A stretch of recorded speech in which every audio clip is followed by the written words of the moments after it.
Hi, everyone. Welcome to Inside Israel with Joel Chasnoff. It's June 23rd, 2024, Sunday, and I'm coming to you from Ra'anana. I'm in Israel for the entire summer, which I'm really looking forward to actually living here and feeling what it's like to live here because I've been away for a really long time.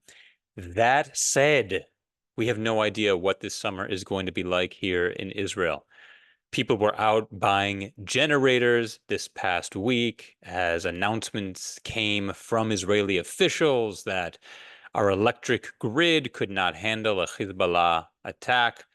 There were other reports, even out of the US, that Israel's Iron Dome system would be overwhelmed were Hezbollah to unleash its full power or even half of its full power of missile arsenals. So on the one hand, yeah, I'm looking forward to living here for the summer and feeling what it's like to be Israeli. But on the other hand, it's a scary time. The biggest thing is nobody knows. I talk to a lot of people. What are you thinking about Israel right now? What do you think about?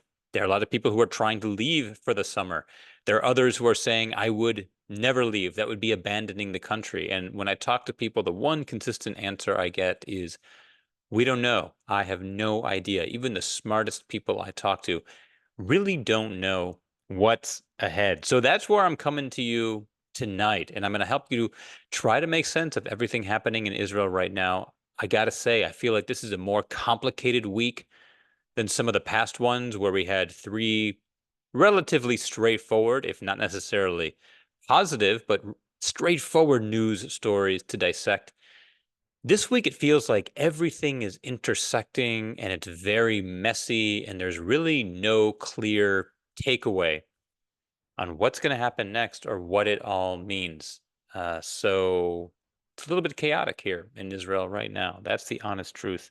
Today's episode is called Swallow. And the reason it's called that is because I wanted to address the issue of swallowing our pride, the idea that maybe it's time for Israel to swallow its pride, or even a bigger way of phrasing it, how much of a role does pride actually play here? How important is the idea of what looks like victory versus what is actual victory? You know, in the Middle East, I've said this before on this podcast, in the Middle East, saving face is very important. Coming away looking like you've won is very important here. And so it's not as simple as victory or loss. It's really about how do you come across to your population. That's true a little bit in Israel. I think honestly, it's a bit more true in the Arab countries that surround us. Arab culture is, and I don't feel I'm being bigoted or racist by saying it, but I think it's a well-known thing that in Arab culture, saving face is a large part of Arab culture, and it can have positive aspects as well. It means, the hospitality that, Arab culture is famous for, and giving directions and wanting to give you, maybe even giving you the wrong directions because they don't want to admit they don't know exactly where to go. But it comes from this idea of saving face and coming across the right way. But it's very important that leaders come across the right way in the Arab world to their populations.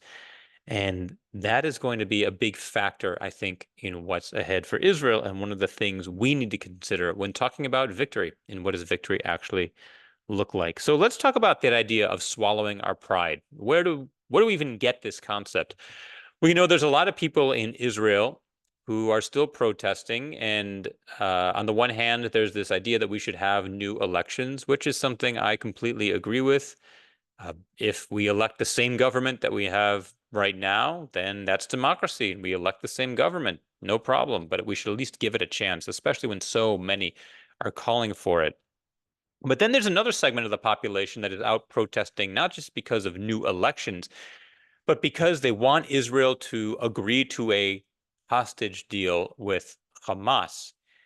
Now, a lot of the world, including the United States, including the UN, has already made clear that Israel has put forth a pretty decent proposal to Hamas, calling for the release of hostages in certain stages and the IDF withdrawal from certain areas of Gaza in certain stages.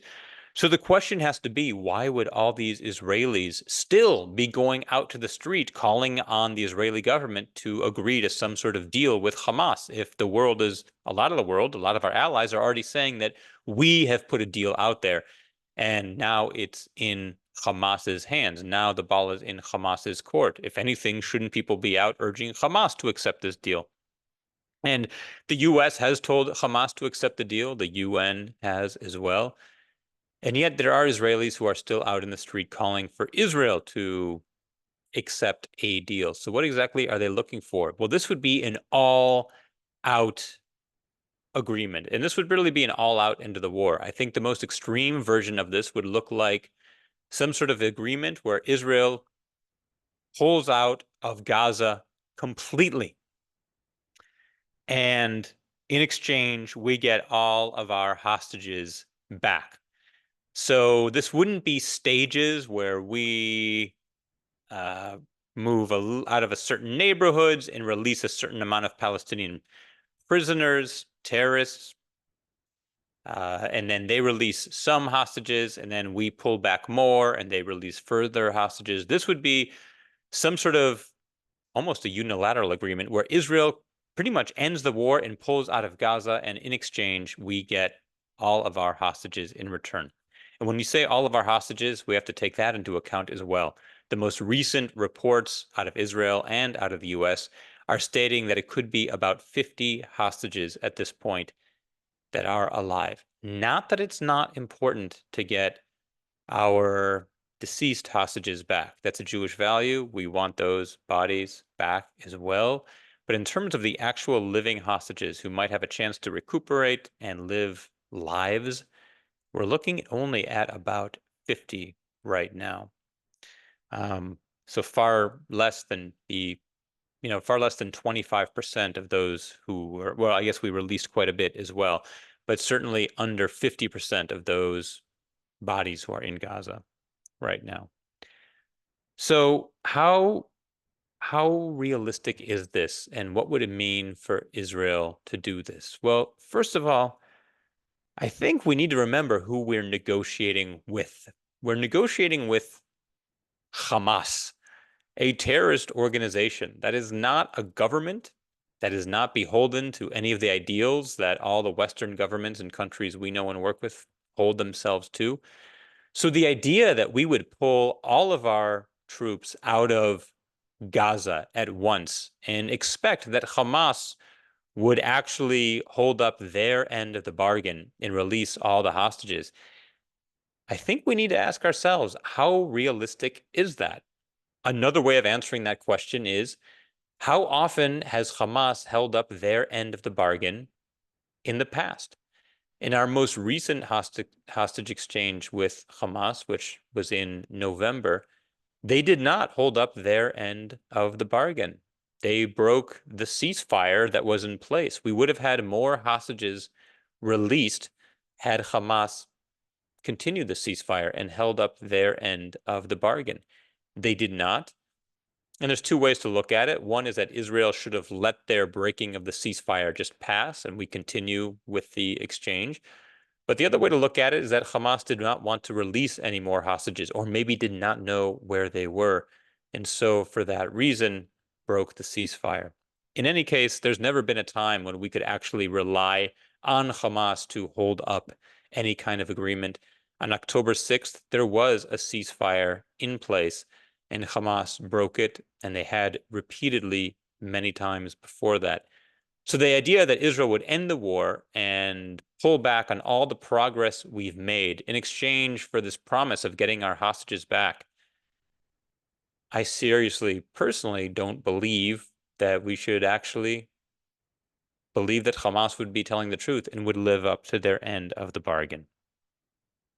Others would say, look, it's a chance worth taking, and that if Hamas did attack again, or if they didn't release hostages, we would simply go back in and restart the war from anew. But that's a very big logistical manpower ask to end a war, pull out your troops, and then start it all over again.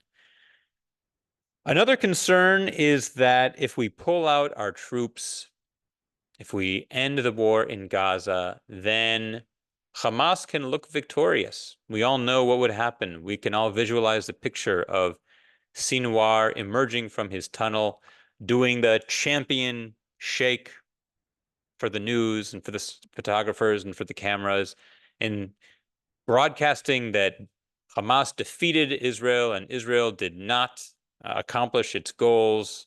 And here he is emerging alive, and they showed it to the Zionists. And this is where the idea of swallowing one's pride comes in. Because, yeah, it's true. If Israel were to end the war, pull out our troops, and Sinwar were to emerge, even if all the hostages are released, if he were to emerge, he would definitely try to come across as the victor. And to a lot of the Arab world, he would look like the victor. However, that image would be, I think, short-lived, because very soon after, Sinwar would have to contend with the fact that 90% of Gazan infrastructure has been destroyed. Think about that. 90% of Gaza has been destroyed. The economy, if you can even call it an economy, is in shambles. Of the 30,000 people who have died, let's say 15,000 of those are Hamas. That leaves 22,000 civilians dead. It's not like Sinwar has improved the lives of Gazans in any way. So although he might be able to do his victory dance, at some point very soon after that victory pose, he would have to be responsible for the future of Gaza and actually giving Gazans something besides just the destruction that's fallen upon them because of Sinwar's decision to lead that attack on Israel on October 7th. So although it might look like a victory for Sinwar in those first few days or weeks after, the longer story is that Gaza is in shambles and that Sinwar would be the one responsible. And maybe even this is the thing that could lead to his eventual downfall. If indeed Hamas is not merely a militia, but it is an idea that Israel cannot defeat, one way to defeat that idea, probably the only way to defeat that idea, is to allow the population in Gaza to decide that it no longer wants Hamas and Sinwar in power, because this is what happens when they are. Their lives get markedly worse. Not that they had good lives before, but they did get disastrously worse since Hamas came into power. So this whole idea of victory and not allowing Hamas to have victory, that could be a little bit overrated because, like I said, soon enough they would have to contend with the reality on the ground. Now, the other point we need to take into account here is that the entire world is watching. You know, last October, most of the world before October 7th was not really paying much attention to what Hamas was doing, to the tunnels they were digging, to the missiles they were shooting at Israel. But since then, the world is watching. And so I think it would be a lot harder for Hamas to start making claims that they're fighting for the freedom of the Palestinian people and that they are being occupied by Israel when Israel has made it clear that they're willing to make a deal and Hamas is not accepting it. So on the one hand, you know, the idea that Hamas, would they still be a threat? I think their strength has been markedly diminished. I know this from talking to soldiers that Hamas is not nearly as strong as it was on October 7th, and it's probably been diminished for a long time, if not for good. However, there's still the idea that we have Hezbollah in the north to contend with. And so, although the threat in Gaza may be markedly diminished, we still have this huge threat in the north to deal with. And the idea of this sort of grand bargain where Israel ends the war and pulls out of Gaza, one of the ideas is that by pulling out of Gaza, we also appease Hezbollah in the north and that the tensions there go down and we don't have this war to worry about with Hezbollah this summer. And on the one hand, that sounds good and positive. and a relief.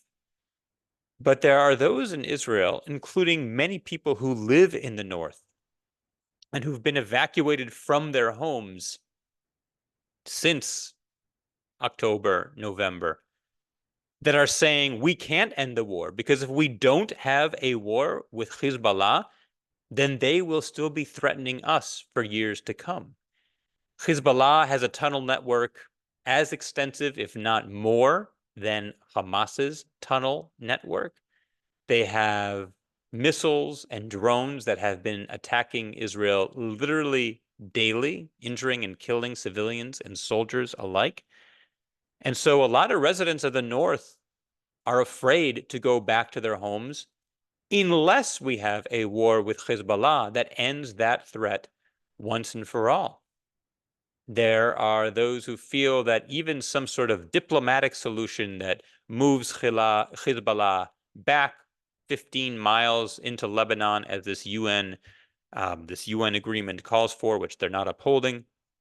Even if we were to have a diplomatic agreement, all that would do would buy more time for Hezbollah and allow them to prepare for the next round that they would unleash on Israel. So many are saying don't end the war simply because we need to have this war with Hezbollah. You know, I personally, in the middle of Israel, in Ra'anana, away from the northern border, it's easy for me to say we don't want a war with Hezbollah right now because it's a headache for me. It would definitely disrupt my life, but it's not going to disrupt my life nearly as much as a Hezbollah that is strong on the northern border and that could carry out attacks similar to the October 7th attacks, God forbid. So there are those who believe that we need to have a war with Hezbollah simply because we need to remove that threat as well. Now, the final idea I want to throw in here has to do with the hostages. I think it's becoming more and more clear that we're not going to get the hostages back through any sort of diplomatic negotiation. Our most recent proposal to Hamas was pretty much a cut and paste of what they had asked for in the last rounds of negotiations. And they've added all these amendments and essentially turned it down. Aside from those who are protesting and the families of the hostages, and by the way, when I say families of the hostages, it's not all families of hostages. There are certainly families of hostages who believe that we need to keep fighting in Gaza and that the best way to get their loved ones home is to keep on fighting, not to negotiate some sort of deal, which we've seen over and over has not panned out. But I think more and more Israelis are, I wouldn't say coming to peace with the idea, but I think are waking up to the idea that negotiation is not going to be the way we get the hostages back. I know I personally can't think of a scenario where we get hostages back through a deal. And I've said that for weeks and weeks now on this podcast, and sadly, I've been proven wrong. Many times I thought I was going to be and sadly, I've never been proven wrong. I always hoped I would be proven wrong, but I never was. And many times I actually thought I might be proven wrong, and that we had a deal in the works, but the deal always fell apart. In the end, Hamas always decided not to agree to whatever terms were in it. So the idea that the negotiation is going to lead to the freedom of our hostages, a lot of Israelis have lost hope for that, and so we're setting our sights on what might need to happen instead. Now, I'll conclude this section by talking to you about a conversation I had just earlier this evening. I was in Jerusalem for a show. A small group from Valley Beth Sharom in the Valley in Los Angeles came here to Israel to do a mission, to volunteer, to learn about October 7th up close. And they needed a little comedic relief, and so I performed for them tonight. But their tour guide, JJ, has a son who's an officer in the paratroopers and who's been in Gaza pretty much straight for the past 7 months. And I was able to have a conversation, not with the soldier, but with JJ, his father. And what he told me is that we just don't have enough patience right now. This officer is saying that the IDF is doing incredible work in Gaza, that we are defeating Hamas, we are dismantling them, we are killing their militia members, that they have no strategy. At this point, they're just running around, mostly rogue on their own, and we are dismantling their infrastructure, blowing up their tunnels. blowing up their rocket launchers and really taking away their ability to function. It's just that the public wants it to happen quickly, and the army simply cannot move quickly because already we've lost over 300 soldiers in this Gaza operation. The faster we go, the more we risk our soldiers' lives, and that's why we are going as slowly as we are. But the soldiers are saying that we are making progress and that victory is possible.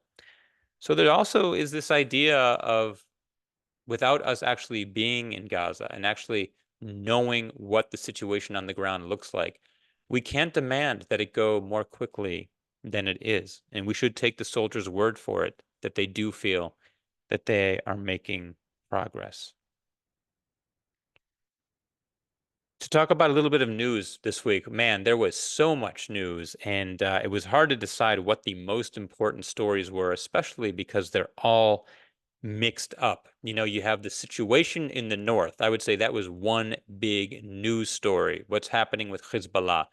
Like I said, attacking daily, drones, missiles. Now, interestingly enough, very rarely do they actually attack an area with people. I mean, Hezbollah right now has the ability to send a missile to Haifa and could knock down infrastructure, could injure and kill many, but they're not doing it. For the most part, their drones and missiles are falling in open areas. And believe me, it's not good. Forest fires are not good. And having injuries and even a small number of deaths, obviously, that is not good. But I think it means something that Hezbollah is not firing at large population centers. I think Hezbollah is a little bit stuck right now. I think they came out and said they were going to support Hamas, and they started taking some actions, and now they can't retreat because they will look bad if they do. Again, this is the idea of saving face and looking good in the Middle East. So they have to keep firing at us daily and dropping missiles and firing drones, knowing that we'll intercept most of them. But I don't think in the end Hezbollah wants a war. Now, one of the news items that came out is that Hezbollah is using the airport in Beirut, the Beirut International Airport, as a base of operations, a place where they are storing missiles and rocket launchers and white poisonous powder, which is yet to be identified. But this is all stuff that's being shipped in from Iran. People who work at the airport in Beirut are nervous about it. I remind you, a lot of the Lebanese population does not support Hezbollah, but Hezbollah has this element of power where they can go unchecked. But what we're having here is employees at Beirut International Airport acting as whistleblowers and calling out the shipments of these goods from Iran and saying that it's making them nervous because they feel threatened. They know if these weapons and poisonous powders are kept at the Beirut International Airport, then Israel and possibly even the US will see it as a legitimate target and their own lives will be in danger. And so that's why these people, these Lebanese people, came out and are calling attention to the fact that Hezbollah is using the airport as a base of operations and as a base for storing weapons and other items for war. So that's a big news story, and that's something that Israel has to contend with as it chooses its targets for this possible war that might be ahead. Another related news story on this front is that Canada has called for the evacuation of 45,000 Canadian citizens that are in Lebanon in expectation of a war that might come in the days and weeks ahead. Who are these? From what I understand, these are not Canadians who are vacationing. These are Canadians with dual citizenship, Lebanese Canadians, who are being offered the chance to come to Canada. But just the fact that Canada and some other countries are calling their citizens out of Lebanon in expectation of conflict, it's a signal for how they're seeing what might be ahead here for Israel and the Middle East. Another story I want to bring up is the violence of police here in Israel. Now, this is a very big story, and yet I doubt it's making headlines in the US.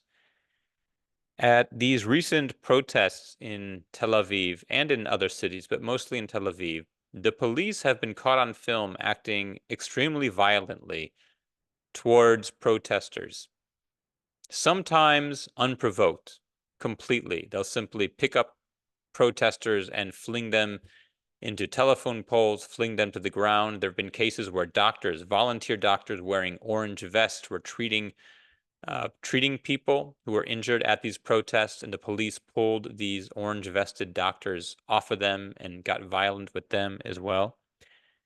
And this is a big story here simply because there's a lot of tension between the head of the police, the minister of the police, which is Itamar Ben-Gvir, who's one of those right-wing members of Netanyahu's government, and the government itself, as they're not allowing Ben-Gvir a position in the war cabinet. It's a lot of childish game playing where everyone is trying to one-up everyone else as they jockey for power and position. And what's happening is Ben-Gvir has pretty much given orders to the police to be violent, to not hold back when going against these protesters who Ben-Gvir calls lefties and leftists. And it's very partisan and very political, and Ben-Gvir is essentially utilizing the police against a segment of the population that he doesn't like.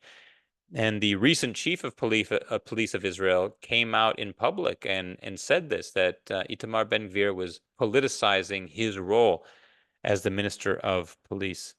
And so this is something Israelis, at least the Israelis that I'm talking to, is of concern to us, because you see the breakdown of government when you can't even trust your own police, and when the police, you feel, might be on the side of a certain faction of the government and not looking out for you, the civilian, the citizen, in your best interests. The final news story I want to address is anti-Semitism around the world. Just before I saw this, there's this shooting and fire at a synagogue in Russia.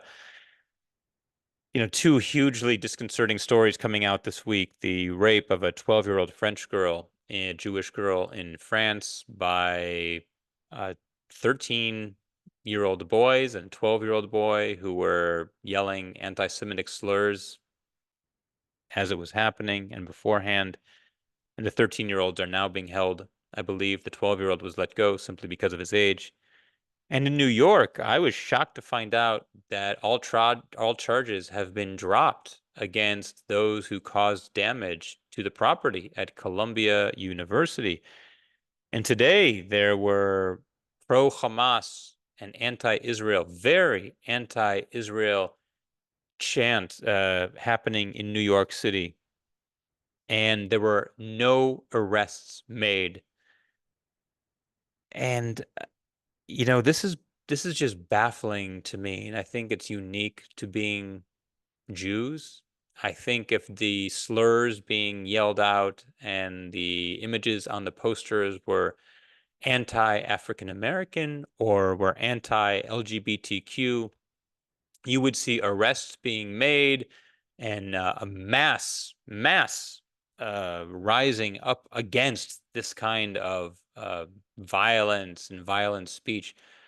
But because it's Israel and because it's Jews, it's simply tolerated and dismissed. And one interesting thing here, I told you I had this show tonight for Valley Beth Shalom, a small group, only 20 people. But I was talking to one of them who's looking for an apartment here in Israel, and I found that kind of odd that this family would be looking to move to Israel when we're in the midst of one war and there's so much chaos here politically and another war possibly on the horizon. Why the hell would you want to move here? And yet what he says is, and I happen to agree, is that he doesn't feel it's any better in America, and if anything, it's worse. That at least in Israel, we know who the enemies are, and we can take actions to protect ourselves. But in the United States, the enemies are sort of hidden around us, and we can't really take action to protect ourselves because, as we saw in New York City, in these two instances, the protests or marches, whatever, today, and the violence at Columbia University, the idea that all charges would be dropped and no arrests would be made. As a Jew, I mean, this is worrisome. Who's looking out for you? Who is really protecting you? Who's making sure that people don't get away with doing whatever they want? So I think a part of the Israel story we need to think about is what it means to be Jewish in all these other parts of the world as well. And many people I talk to say that they feel uncomfortable being Jewish where they are. I have a good friend who's studying in Italy right now. It's actually my graphic designer. She's an amazing designer, and she's doing her semester in Italy, studying art in Italy. But she says part of her is looking forward to coming back to Israel, where she can say that she's from Israel and not have to hide it. She's originally South African, so when people ask where she lives, she says, Johannesburg. She doesn't say that she's from Israel, lives in Israel now. And I'm like that too. For the first time, when I travel in the United States on my tours and people ask me where I'm from, whether it's a cab driver or Uber driver or just anywhere that I'm not performing on a plane, I say I'm from Chicago. I don't go into the whole I live in Israel right now unless I really know I'm in a safe space. And, what kind of country are we living in? What kind of world are we living in when we can't admit where we're from and what religion we're a part of? So I think a part of the Israel story is that part of it too, that it is home for me and for many of us, nevertheless. I want to address some of your questions. We had a few questions coming in this week that I want to get to now. Rosemary wrote in, this is a great question. How are Arab and Christian Israelis experiencing these challenging times? And it's a very apropos question. I've mentioned this before, that 22% of Israel's population is not Jewish. It's primarily Arab, Muslim, Christian, and Druze. So it's worth asking, what are they thinking in these times? What do they feel? Well, we had a survey, excuse me, there was a survey done that came out just last week that addresses this question. And for me, the big finding is that 50% of the Arab Israeli population says that they feel a sense of shared destiny with the Jewish population living in Israel. The idea being that what happens to them is also what happens to us, and that we really are on the same trajectory. So 50% of those surveyed said they feel a sense of shared destiny with the Jewish population of Israel. Maybe more significantly is that 2/3 of Arab Israelis polled said that they favor an Arab party joining the next coalition government, whether it's left wing or right wing. And this is new because for a long time, the Arab populations have sort of boycotted government, have sort of felt like they didn't want to be part of the government because they were against the idea of Jewish government in the first place. But now 2/3 are saying that they want an Arab party to be part of it so they can at least have their voices heard. And they're not saying we want to overthrow the government and overtake it, but they want to be a part of Israel's future. 2/3 of those polled. I think that's significant. Another significant finding is that only 15% of the Arab population of Israel in the survey polled said that they feel Hamas should be the ones leading Gaza when the day after finally comes. Now, you might wonder what's mostly on their minds. What is the number one issue? Is it West Bank settlements? Is it Gaza? It's actually not. Of those surveyed, 60% of the Arab population said that violence and crime in their own communities is the number one concern. And a little bit of context here, there have been, I think we're having a record number of murders happening and violence of all kinds happening within Arab villages here in Israel. Part of it has to do with a lack of policing, that with the new minister of police, Ben-Gvir, they're simply not sending police to these Arab neighborhoods to patrol and to look into these, investigate these crimes.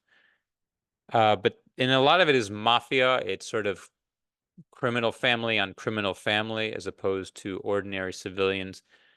But the Arab population of Israel feels threatened by this. And I think it's telling that the number one concern on their mind right now is not what's happening in Gaza or the West Bank. It's violence and crime in their own communities here in Israel.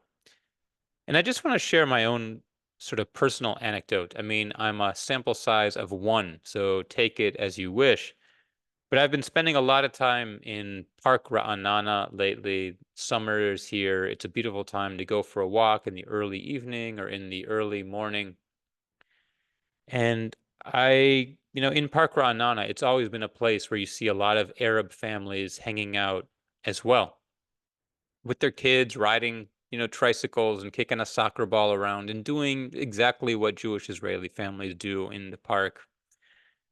And I must say, like, everyone gets along. I won't say that Jewish Israeli families are sharing a picnic blanket with Arab Israeli families. You don't really see that. But to the extent where a soccer ball might get kicked from one group to the other accidentally, and the other group kicks it back, or some short conversations and just the casual mingling that happens between people in the park, it's all friendly. And I gotta say, from my point of view, I think the Arab population of Israel probably has it better than they would if, they were living in Gaza or the West Bank or Syria or even Iran or other places. So when they say in this survey that they feel a sense of shared destiny, I think part of it is because they know that, yes, life can be better here, but they also might have it relatively better than it is in some other places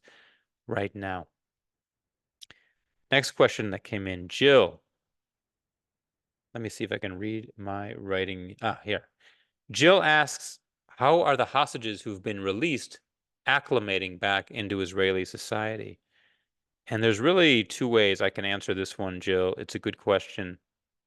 On the one hand, there was an article that came out this week about one of the released hostages, about how he went to a shopping mall earlier this week simply to get a new cover, I think, for his cell phone. And he was kind of treated like a celebrity in a way that he wasn't prepared for. And it wasn't a mean way, but it was people who wanted to hug him and people who wanted to tell him that they were glad he was back and that they were thinking about him and the other hostages and just to wish him well. But it was a bit overwhelming for him. And so what his family said is he needs to choose sort of carefully when to go out and get used to this new celebrity status. That what he really wants most of all is to get back to his high-tech job and begin living a normal life and not have a spotlight on him. Now, another part of the story that came out is that there was a story this week that there is no rehabilitation plan for the hostages, that there's really no official government plan for how to rehabilitate them, that the doctors they work with are putting together plans, but there's no official government plan for how to help hostages reacclimate back into society. And this is another shortcoming that the country has to deal with. The same way PTSD is a big problem for our soldiers and also for our ordinary civilians.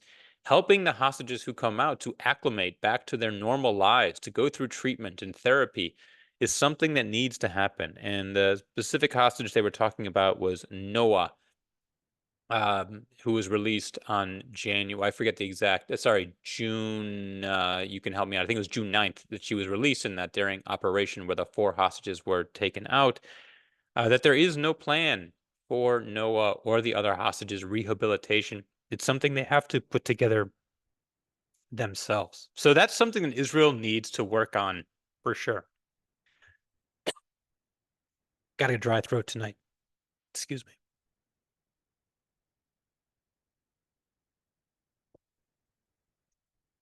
In any case, that is Inside Israel for today, June 23rd, 2024. As always, I encourage you to send in your questions ahead of time. That's the best way to make sure they get answered. And you can get the links to this live recording every week by signing up through my newsletter, Hebrews Magic. Just go to joelchasnoff.com/podcast. I just put that link in the chat. You can also listen to the audio on Apple or on Spotify. Those links are on the website as well. And the live recording of this will be up within 48 hours. I'm going to now sign off from Ra'anana. Thank you so much for joining us tonight at Inside Israel, and I will see you next week. Again, Sunday. It's going to be Sunday the 30th, 5 p.m. Eastern Time, midnight for me here in Israel. Signing off. Laila Tov.